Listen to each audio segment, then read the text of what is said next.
Sue Bill with 41 Action News, and welcome to our KC Safe Online Forum, our first one. We're going to kind of test it out and see. We were able to get another one scheduled for the Police Academy up in the Northland next month already, and we have received a tremendous amount of interest and have an even bigger space up there. So first I want to tell you about our partners because, and you'll hear the story about what kind of drove me to do this, but I literally made phone calls. And every single person I called said, we're in. What do you need? Within either minutes or a couple of days. So the FBI right away said, this is what we do. We have, don't be embarrassed, I'm going to tell them, but they have people that they send out to speak at events, and then they have detectives. And we have a detective here tonight. This isn't someone just here to speak. This is a person who works on real cases right here. Integral, it's a company that we've done some stories with. Burton Kelso has done some stories where we've talked to him about social media, and he's very savvy on it, does a lot of great work on home computers and work computers, and he had been working on, I'll let him tell the story, but he right away said, yes, I'll help. Johnson County Community College, we called up and said, do you have a place? And they said, we do, and we booked it within a day. National Center for Missing and Exploited Children, they were hoping to make it, but because of the quick turnaround that you'll hear about, they sent a tremendous amount of great information, a big packet that we're going to send you home with today. Such good stuff. We couldn't even narrow it down because it's got so much good stuff in it. Perfect Promotions. Joan at the back of the room is going to totally be embarrassed when I say this, but right by the door, she owns Perfect Promotions, a locally mom-owned company that does promotional items. She's the one that did the little card holders and a pen, and our boys are in school together and have been for a couple of years, same age, and in a lot of sports together. So she was wonderful and donated all of this in her time. And Sprint, global company. You hear about red tape all the time. I'm telling you what, within 2 days they were on board and had presenters ready for us tonight. So that is a fast turnaround. It speaks to our community here in Kansas City. So a round of applause, I please, for our partners on this. So why do I do this? Literally March 26th was the day, and Periscope launched in a big way on Twitter. It's a live streaming app. And as a journalist, we were sitting in our newsroom, and that afternoon there was a huge fire of an apartment complex in New York. And Huffington Post was there on the same block it was happening, and they were live streaming this breaking news on this app. And all of us were fascinated, myself included. I love social media. I love technology. But the next night, on Friday night, I was telling my husband, oh my gosh, this Periscope app, it's so awesome. And then I opened it, and it was Friday evening, and I came across things that made my skin crawl. And my mommy red flags were going off because I was so certain that these kids' parents did not know that they were broadcasting on this brand new app. And then that Sunday, so that was Thursday night, then Friday night I showed my husband, kind of freaked out a little bit, so much so I didn't think they'd grab any screen grabs. And then Sunday, remember, we had a 13-year-old girl missing. And on Monday, she was found with a 55-year-old man in New Mexico, having met him on Pinterest and Kik and Tumblr. So those three things happening in about a 3-day span, I couldn't sleep. I woke up Monday morning and called Tom with Sprint. There's a friend of mine from my high school, or from my hometown. I said, Tom, we got to do this. And he said, let me get you to the right person. Okay. So this is when I finally got my wits about me and I went back to Periscope. I've blurred the girls' faces, and I don't know where they were from because I was so just trying to get this for teaching purposes.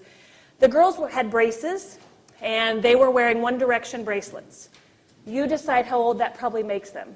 But they were live, they were huddled around a device, both of them, live streaming to anyone who was watching.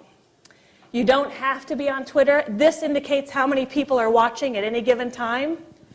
92 people in this one were watching, and you can comment right as they're live streaming. So these comments were coming in real time. There's another one that I grabbed that I wanted to share on social to make everyone aware of just how scary it can be, and my news director and our web director overruled me on saying it was just too, there was a word that we couldn't share. So I didn't even share it here, but it gives you an idea. So what school do you go to? I want to go to Berlin, get off the camera, make out. Oh, so then I caught all those, and I went to work the next day, and I said to my news director, who usually tries to keep me less busy because she knows I can overload my plate, said, I said, I've already made all the calls. It's already set up. You can't tell me no. We're doing a forum. It's a parents' forum at Johnson County Community College. And then I went back into Periscope to grab some more to show you tonight. So we have 2 kids in my just parent guesstimation, likely freshman or sophomore. Random people joining and viewing, talking with them. And at one point, someone put a note that said, where do you go to school? And the kid said. And it has a GPS device, so it allows for them to see where you live. These 2 live in Shawnee. They're somebody's local kids. So with that, that's why I did it. I want to invite up our detective from the Overland Park Police Department, Detective Craig Enlow, someone who works on these cases and can tell you just how important it is and why it's such a good thing you're here tonight.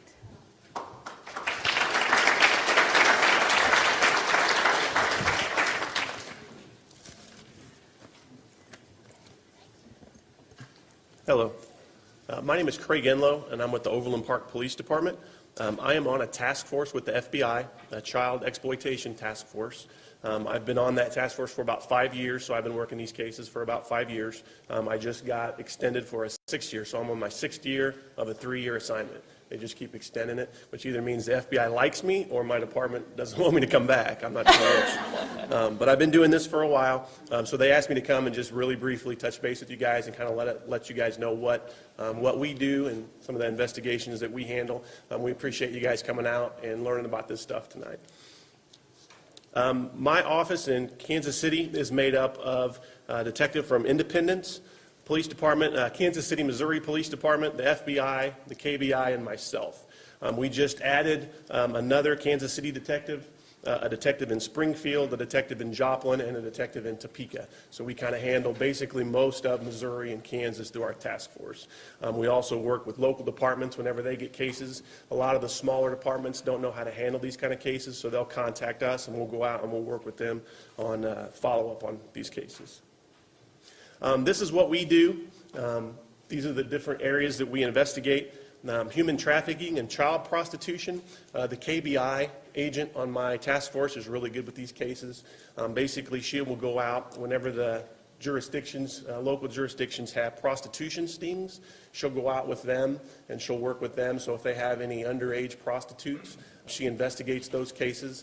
She tries to identify the adults that are promoting that, get the child in a safe environment and try to get them out of that environment. So she's really good with those cases.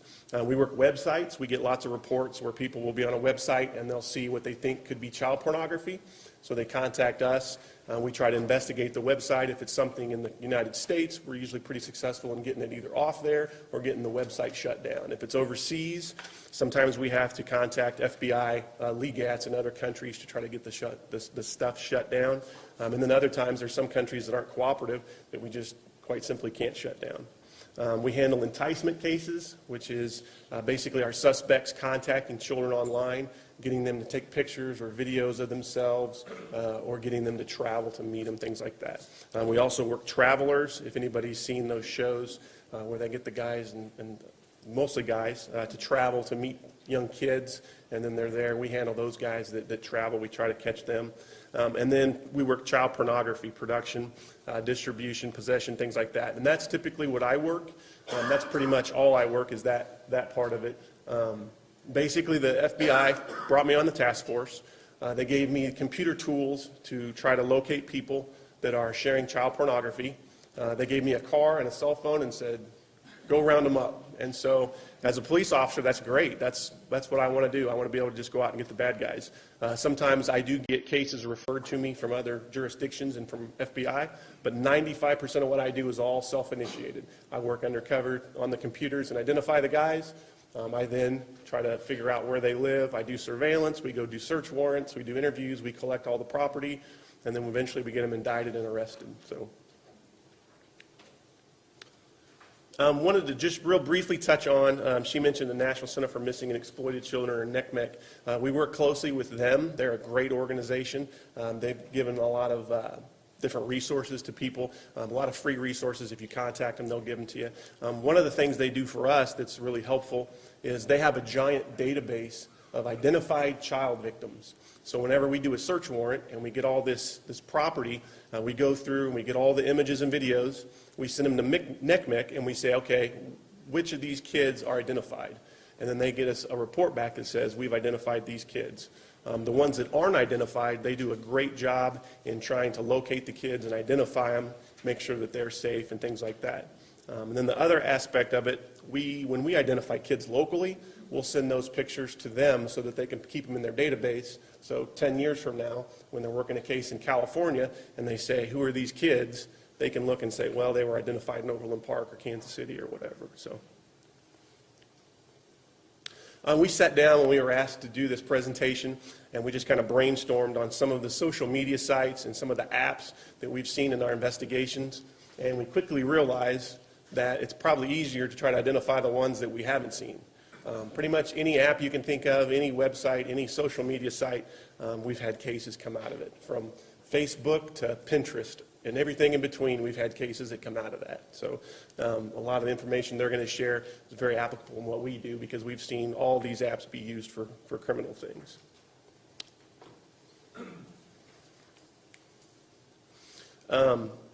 They wanted me just real briefly to touch upon like how big a problem this is. A lot of people don't realize how big a problem this is. When I go and talk to groups and talk to people and they're surprised by how big it is, I tell them that the only thing that keeps us from making more arrests and doing more search warrants is time, because there's ample opportunity for us to do this. We just don't have time to work it all. It's that prevalent. We open approximately 200 cases a year, and all cases related to this kind of stuff that I'm talking about. We do about one search warrant a week. And like I said before, that's basically a guy that we've identified, then we've gone and hit his house and collected all the evidence. So that's how busy we are. They asked us about some past cases that we had done. The first case that always pops up in my head is one that we worked. Our suspect, it was here locally. The suspect was about an 80-year-old man. And when we did the search warrant, we found old magazines and books that had child porn in it. We found old reel-to-reel, if you remember those, if anybody's old enough to remember those. We found those that had child porn on it. We found Polaroids. Then we found VHS tapes. And then we found computer stuff. So basically, that was sort of the whole evolution right there in this one suspect of the cases and how these guys have been collecting this stuff. And it doesn't take long to look at it and realize that back in the old days, when they tried to get books and videos and things like that, it was hard because those things aren't advertised very openly. So they had to find someone that had that stuff, get them the money, and then have them send it. Nowadays, with the computer, if you know what you're doing, you can find it fairly easily. And so it's gotten a lot easier for these guys, and it's become a lot more prevalent. Then the last thing I wanted to touch upon was when I was a kid, basically, our parents would just send us out to the park to go play for the day. And they would say, okay, watch out for the creepy guys that you see, watch out for strangers, the old beat-up van with no windows that's cruising the neighborhood. And whenever we do these presentations, we like to talk about the internet, and basically it's sort of a digital playground. And it used to be you could just watch out for those guys when you were outside. But now, with kids on the internet all the time, the bad guys are on the internet. They're going every place that the kids go. So they're like in your home. And so you have to constantly be watching your children. The children have to constantly be watching what they're doing because these guys are all on the internet looking for them. And then the last thing I wanted to touch upon was we brought some of these identikits. And I think at the back of the room after the program's over, she's going to have some of these if you want them. I wasn't able to get a ton of them, but I did get some of them. And basically, you can kind of write information about your children on here. So if anything should ever happen, you have that packet that you can give law enforcement when you call them. Okay, thank you so much. Thank you. And yeah. Just one quick question from him. Those identikits, how often should they be updated? Once a year, every 6 months? Because I think my children change about every 6 months. Or every 2 weeks, or whatever. Yeah, I would just say common sense. One of the spots is for a picture. So if they change drastically, you could change that. One of them's for teeth. Obviously, when they lose their baby teeth or whatever, you can update it. Just probably, yeah. That's a good idea. So real quick before I introduce our next guest speaker, one of the things I'm passionate about is there are a lot of really great dads And I've sat through some of these things with my husband, and he's always so uncomfortable because it sort of villainizes men and guys. And so, unfortunately, the stats show that the majority of the perpetrators are men. But I want all of the dads in this room to know that we are proud that you're here, because I know that's tough to do, because people assume and can make assumptions based on stats. So good for the dads that have come out today, and there are a lot of really great dads out there. Burton Kelso is one of them. I'll let him tell you a little bit more about himself.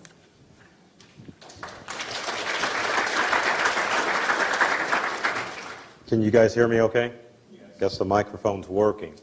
Again, my name's Burton Kelso. I'm Integral. We go around and help individuals like yourself and businesses with all their technology challenges, whether it be Windows or Mac. If it hums, beeps, or clicks, we can make it work for you.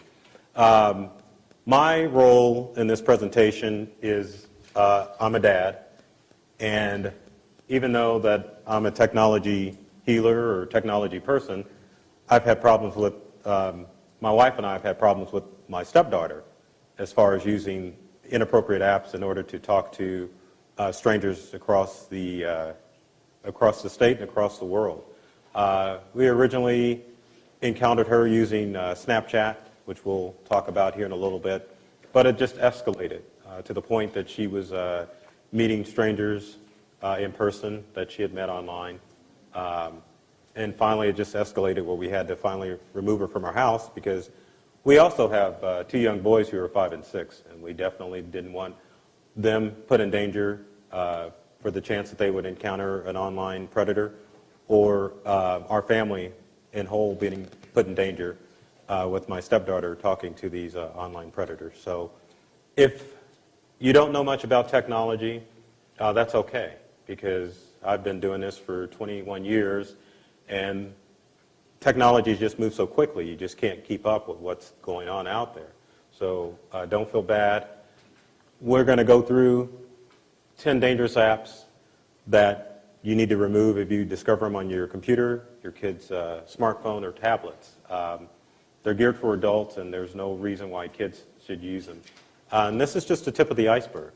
I mean, I would probably estimate there may be 50 or more apps that your kids could be using, but we're going to touch on these 10, hopefully get you educated and help you keep your family and your kids safe from these online predators.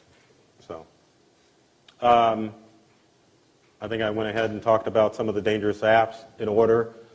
Real quick, Snapchat, Whisper, Yik Yak, Kix, Vine, Tinder, Ask FM, and then there's Hide app. You don't have to write really fast. We're going to get to all of them. Yes, we are going to go through all of them. I was feeling it, too. I wanted to quickly write them down. Do not write them down. Okay. All right, let's start with Kix Messenger. Kix Messenger is basically an instant messaging app that is popular with tweens and teenagers. It allows kids to send messages back and forth to their friends. That's the initial purpose of the app. The danger with Kix is that the messages can be made to disappear through your cell service, such as Sprint. If your kids send out text messages, those messages can show up on your bill, and you can have an idea of who your kids are chit-chatting with. With Kix, that's not possible, because once the message is sent through Kix, it's gone, and you just don't have a record of who your children are talking to when they message through Kix. The other problem with Kix is that it's an app that is used for sexting.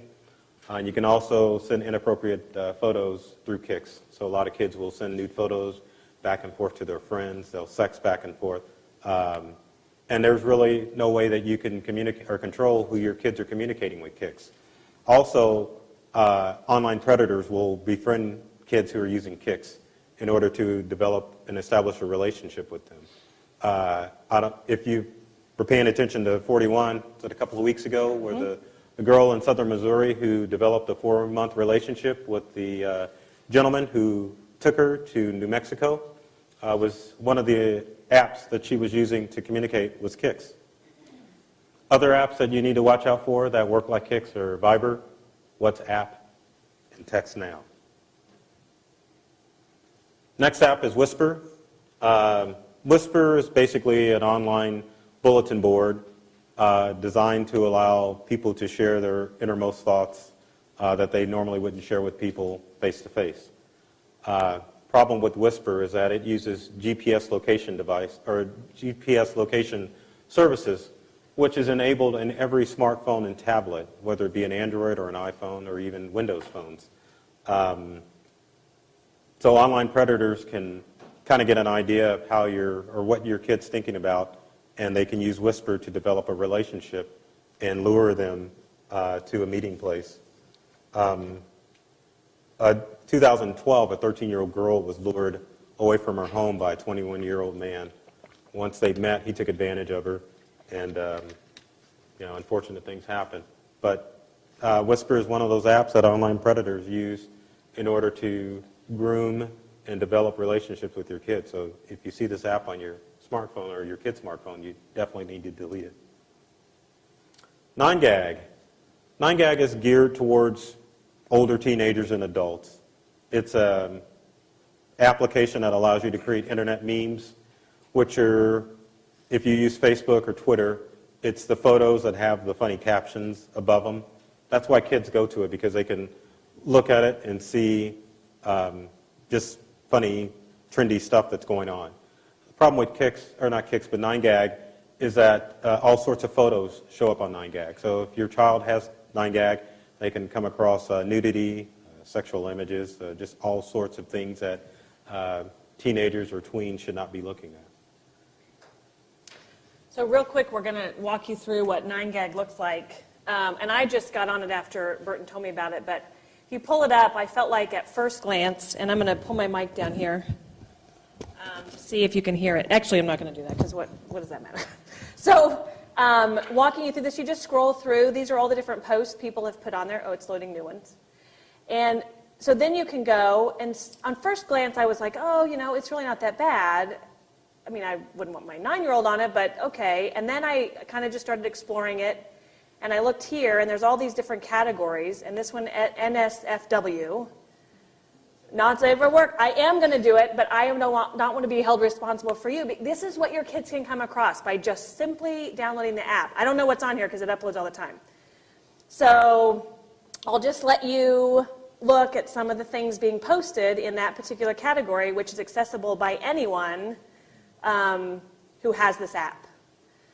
So some stuff innocent, other stuff as a parent, I wouldn't want my children having access to. And that's just one of the categories. There's all these categories. And the other thing I want to say is, while Burton's advice is to delete it, you're the parent. I respect your decision. If you've got kids you can trust and you trust them with these apps, we're not here to tell you what to do and not to do. It's your choice, but it's just his suggestion, and we're just trying to educate you. I won't open any more, but that's 9gag.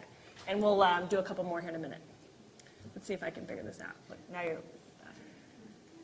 tech guys. Oh, here. No, I got it. Oh! Look at that. I did it. All right. Okay, so now you go on. Ask FM is a question and answer app. Allows tweens and teens to post questions while keeping their identity hidden. Ask FM is basically it's turned into a cyberbullying site.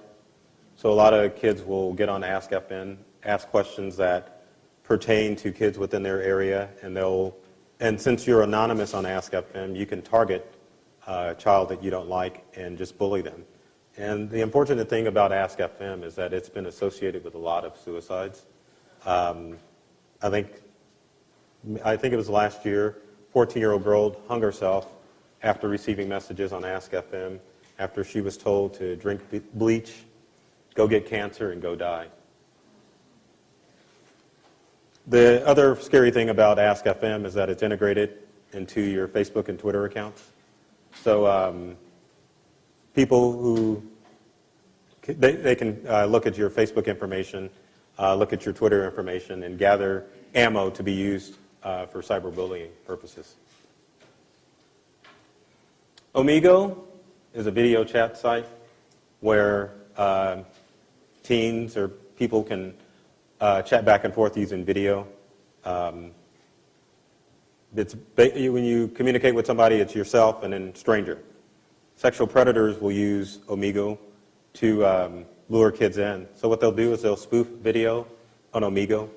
They'll have a video that looks like a popular singer or a cute kid, when in reality the person putting the video on is an older male. So that Again, helps. the stereotype, right? Oh, yeah, yeah. I mean, it's definitely the way it is. Yeah, exactly. But yeah, the challenge is that kids think that they're talking to someone, that they're developing a relationship, and when they meet this individual in person, then bad things happen. So, Yik Yak is an online bulletin board site. Allows users to post messages up to 200 characters, almost like Twitter.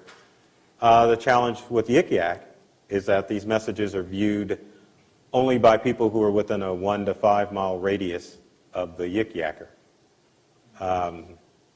So there again is the GPS location problem. Well, users who use Yik Yak can be exposed to sexual content. Yik Yak can also be used for cyberbullying because if you post a message on Yik Yak and talk bad about somebody, it's obvious who you're talking about because the users are within a 1 to 5 mile radius. I know this app has caused problems in schools across the United States. I know some schools, I don't know, here in the metro area, have actually banned Yik Yak from being used. But it's a pretty dangerous app just because of the whole geographical location feature. Snapchat. I'm sure most of you parents here have heard of Snapchat. For those who haven't, it's an instant messaging app that kids use in order to talk back and forth amongst their friends. It's great as long as they're using content that is good. Problem is Snapchat is used by kids to keep messages away from their parents. The way Snapchat works is that you've got, is it 1 to 10 seconds? You can set the amount of time someone, at least the last time I checked it, I tried it out right when they first did it just because I'm always curious about apps, and right away just wasn't really interested. But it works the same way it always has. It's still, you can set the amount of time, 1 to 9 or 10 seconds or something. Right. We're going to demonstrate that in a second. Go ahead. Yeah, so kids will use Snapchat to send inappropriate photos or text. The challenge is with Snapchat, like Kix, it circumvents your cellular provider. So if your kid is sending out messages through Snapchat, there's no way that you're going to have a record of that message. The other problem with Snapchat is that with the sexting and kids sending new photos, a lot of them are under the impression that these images disappear under Snapchat. But there's a website called Snap Porn where hackers have hacked into the Snapchat server, and they've gathered all these photos and they've posted it on a website called Snap Porn. So kids think that if I use Snapchat, it's going to disappear. But all parents should know that if you use if you post anything on the internet, it's there forever. You ready for the demo? Yep, I am. All right. So I reinstalled Snapchat today. I hadn't used it for a long time. I use them a lot for news gathering purposes, and I figured out really quickly that I didn't want to have viewers sending me random photos that would disappear in 3 to 5 seconds, so I got rid of the app. I can tell you really fun stories. So what I did today is I tweeted out right before I left the station, anybody on Snapchat, can you send me some pictures? And I got some that I've already deleted to make sure it was working. So I don't know what's going to be in these, but this is the same way it works for your kids. So this is actually the phone, right, or the picture. So you can take a picture and send something, but this little red dot down here tells you these are the people who, so nice of them, on Twitter sent me Snapchat. So you click on it, and you have to hold your finger on it. So someone sent me a picture of their dog. She told me that's what it would be. I'm glad to know she didn't fib. This is another one. You have to hold it. So this nice person sent me a picture of himself. Thank you very much for that. And so as long as I'm holding my finger on the screen, it'll stay up for as long as that person allowed for it, so it's gone away. But you can grab a screen grab while that's on. I'm going to attempt to do that with Marvin Johnson. This can be tricky, but so Marvin sent me, okay, the picture of my tweet, and I just screen grabbed that. So if a person has sent a picture that they don't want you to keep, it is as simple as pushing the screen grab buttons. Dave Darby, he's a big Royals fan. I follow him a lot on Twitter. Sent me a picture of himself sitting in his recliner. Thanks, Dave, if you're watching the live stream. And then Team Snapchat, probably because I hadn't been on for a long time, sent me a nice little... So that's how Snapchat works. And then, I don't even know enough to know what you can send them easy, but it'll sync with your... the people that you have in your phone. Most of these apps, at least from my experience, Right. It'll let you sync with anyone in your help me out, Well, the in your contacts or on your something. phone, yes, it'll so, definitely. that's another way that people find each other. Okay? Next app is Vine. Vine works like YouTube, with the exception that users upload video to Vine, but Vine videos are restricted to 6 seconds. And so there's a lot of great Vine videos out there that creative, or I should say amateur filmmakers have posted on Vine. I know some Vine filmmakers have been featured on Ellen. So, I mean, as an adult, it's a great app. But the problem with Vine is that in the Vine newsfeed, it doesn't take much for kids to find inappropriate behavior. There's sexual content on Vine, drug use, bad languages, and unfortunately, Vine is used to upload a lot of school fights. And I believe we've got a couple of snapped images from Vine, a couple of girls about to duke it out. It's captured on Vine, which is unfortunate. And because of apps like, I shouldn't say because of apps like Vine, but Vine has definitely helped spread a lot of the school fights that have happened around the country. Oops, let me go back. A couple of other kids fighting. This video was captured on Vine as well. Now, Tinder is an adult dating app. And in fact, when you download this app, it states that you have to be 23 years of age or older in order to use the app. But it's very popular with teenagers. And the sole purpose, Tinder was created with the sole purpose of online dating and hooking up. The scary thing about Tinder for kids is that it has GPS location services built into the app. So when you're using Tinder to find someone to connect with, you can actually search within whatever area you're in, and it will pinpoint someone down to 500 feet of your current location. So if an online predator has connected with your child with Tinder, they can easily keep tabs of your kid because they can kind of track where they go. Which is so scary to me. Oh. Yes, quick question. If you have the location services turned off, to me that means that won't work. But That's true. Yes. But they come default. Sorry. Go Right, yeah, you they can check your settings for all those. Which we're going to do in just a little bit. Yeah. Yeah, I mean, most people don't know how to turn off the GPS location services, and usually with, and I've noticed this with all forms of technology. If a question comes up on a smartphone or tablet or computer, if there's an OK button, you're going to click on OK. And a lot of these apps, when they pop up, or where they first installed, they'll pop up with the GPS location. This app wants to have permission to look at your contacts. This app wants to have permission to use your camera. So you really have to have some technology in order to turn off the GPS location services. So apps like Tinder or Ask.fm don't locate your kids. Other apps like Tinder, and these are all adult dating apps. Down, Scout, Meet Me, Blender, and Badoo. They're all adult dating apps that are geared for adults that are 23 years of age or older. But the main purpose of them is to hook up with somebody. Krista talked about Periscope earlier in our presentation. It's from Twitter. It's a live streaming app that allows budding journalists to post streaming video to all their Twitter friends and strangers across the globe.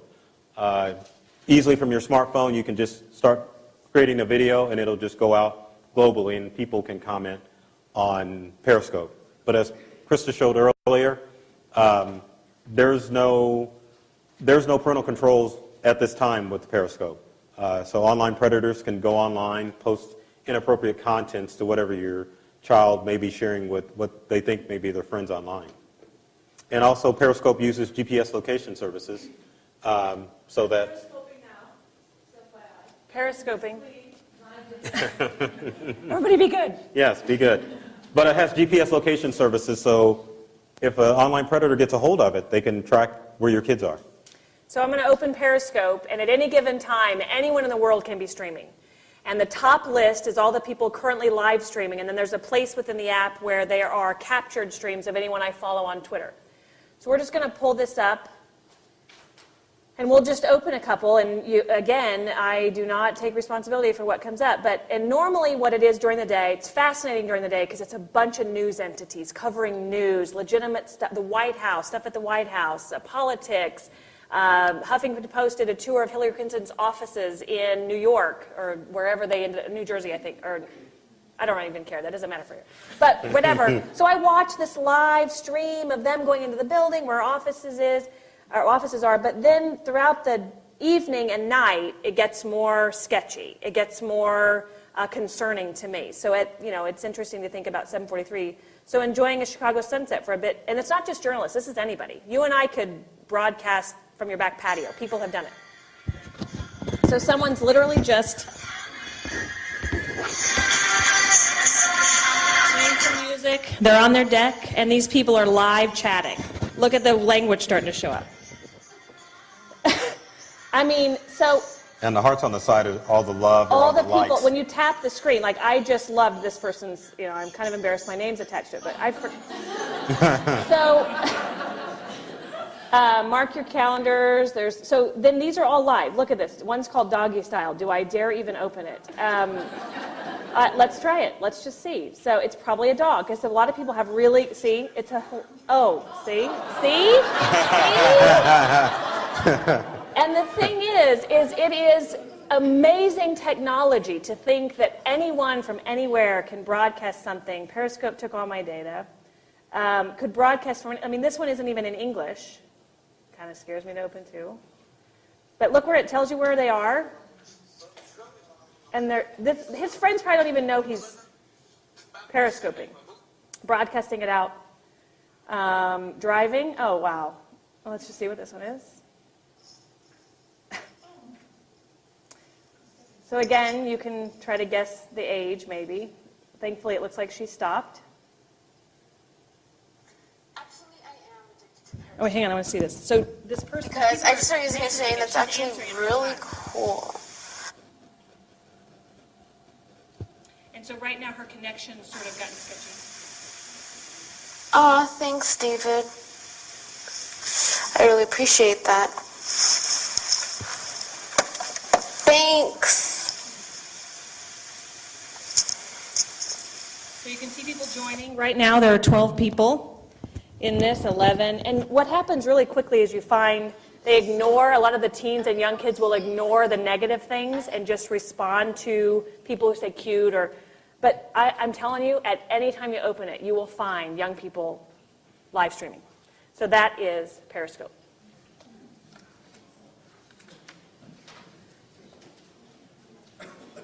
All right. Hide app is an application that's for Android smartphones and tablets.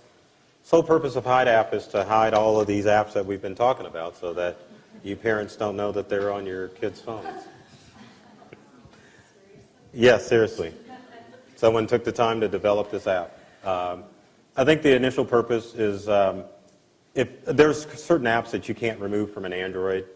So this app was designed to just kind of hide it. I have some of those on my phone I want to take off. So that would be the reason for Right. or supposedly the reason they created Exactly. it. Okay. Like I know on an iPhone, I know there's several apps that you might want to remove, like say the calculator, or I think there's a bookstore we app. made that one. But, The bookstore app, if you wanted to remove that, you could do it with this app, but I'll show you how on the Apple. But that's the sole purpose.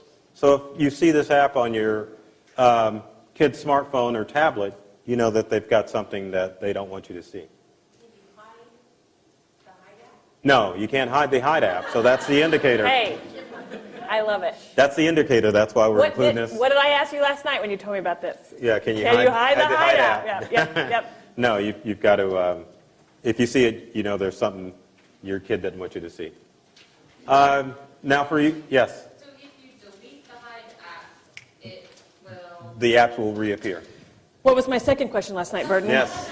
If you delete the Hide app, the app will, yes, they will reappear. Now, nested folders is a glitch that's been on Apple devices for a long time. I don't know if we're going to go through the ins and outs of how to create nested folders, but the glitch in the iPhone, and Apple hasn't addressed it yet, but the same purpose for Apple users, it can be used to hide these dangerous apps that we've been talking about. And once kids have started to hide apps with nested folders, the only way to find them is through the Spotlight feature, which is built into your iPhones and iPads. And for all of you in the room going, wait, what? I'm in the same boat. Yeah. I have a question for you, Bert. Yes.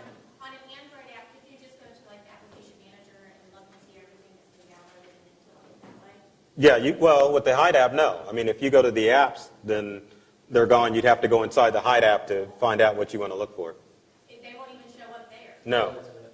Yeah, he's going to get to walking us through some of those device settings and how to, yeah, so we've got Justin from Sprint to do that in our next portion.